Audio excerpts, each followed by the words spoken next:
Shalom Bapak Ibu, selamat beraktivitas, Tuhan Yesus memberkati Bapak Ibu, damai Tuhan bersama dengan kita. Kita melanjutkan pembelajaran kita masih tentang keinginan. Firman Allah berkata 1 Yohanes 2 ayat 16. Sebab semua yang ada di dalam dunia, yaitu keinginan daging dan keinginan mata, serta keangkuhan hidup, bukanlah berasal dari Bapa, melainkan dari dunia. Bapak Ibu, kita sudah belajar bagaimana hidup ini, hampir semua yang kita lakukan dimotivasi dan didorong oleh keinginan-keinginan kita. Dan bagaimana keinginan itu bisa menjebak kita, bisa kemudian menghancurkan kita. Karena itu kita perlu berhati-hati dengan semua hasrat dan keinginan kita, Bapak Ibu. Nah, firman Allah memberitahu kita hari ini. Sebab semua yang ada di dalam dunia, yaitu keinginan daging, keinginan mata, serta keangkuhan hidup bukanlah berasal dari Bapa. Kita coba akan breakdown pelan-pelan ke bawah, Bapak Ibu. Kita coba pelan-pelan mendekati satu persatu. Tapi sebelum kita mendekati itu, coba renungkan keinginan kita, Bapak Ibu. Ketika kita ingin sesuatu, betapa kita menggebu-gebu untuk apa yang kita inginkan itu. Pikiran kita terkuras memikirkan apa yang kita inginkan. Apakah sebuah benda, atau sebuah perjalanan, atau sebuah kota, atau seseorang, atau cita-cita, atau apapun yang kita inginkan. Kita kemudian dihantui oleh pikiran-pikiran itu terus. Objek yang kita inginkan terus menguasai kita. Bapak Ibu dikasih Tuhan. Yang lebih buruknya kemudian, ketika kita memperoleh apa yang kita inginkan itu, kita pikir kita akan bahagia.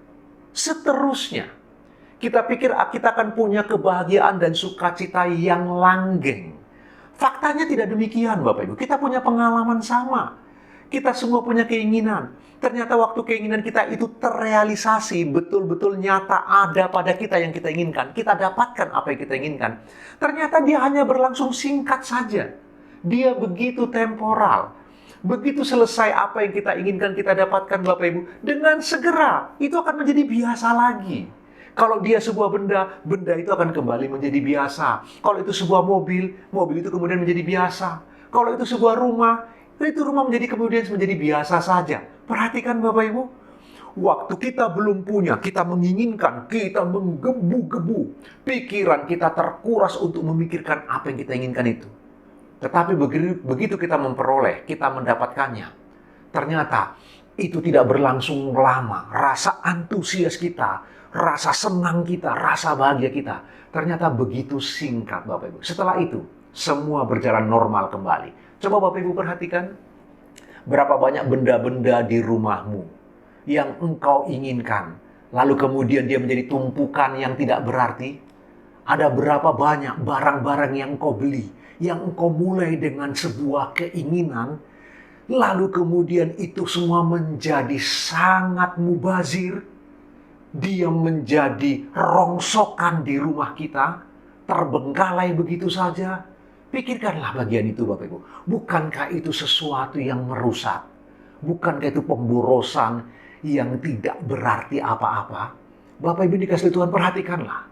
Dan dunia ini terus dengan semua iklannya, dengan semua propagandanya, menawarkan kepada kita untuk kemudian membawa keinginan kita, dirangsang keinginan kita supaya kita menjadi orang yang terus membeli. Kita terus konsumtif dan konsumtif. Dunia terus membanjiri kita dengan informasi yang dibuat semenarik mungkin, sebagus mungkin, membuat kemudian selera keinginan kita terus ingin dipuaskan. Bapak Ibu, kita perlu berhati-hati Bapak Ibu. Suatu kali ada seorang pemudi, baru saja dia menerima gaji. Lalu kemudian tanpa sengaja dia melewati sebuah mall. Lalu kemudian dia masuk ke mall. Waktu dia masuk ke mall, Bapak Ibu, kemudian matanya melihat diskon, tulisan diskon yang besar-besar. Lalu kemudian keinginannya mulai muncul. Kemudian dia belanja karena barusan gajian. Tetapi apa yang terjadi Bapak Ibu? Dia kaget. Setengah jam kemudian, hampir separuh dari gajinya telah dia habiskan untuk memenuhi keinginannya, bukan kebutuhannya. Betapa berbahayanya keinginan kita Bapak Ibu. Dan sebentar, semua yang dia beli pasti hanya menjadi sebuah onggokan-onggokan di rumah yang kemudian tak berarti. Bapak Ibu, kita perlu merenungkan bagian ini bersama-sama. kendalikan keinginanmu. Tuhan Yesus memberkati Bapak Ibu, selamat beraktivitas.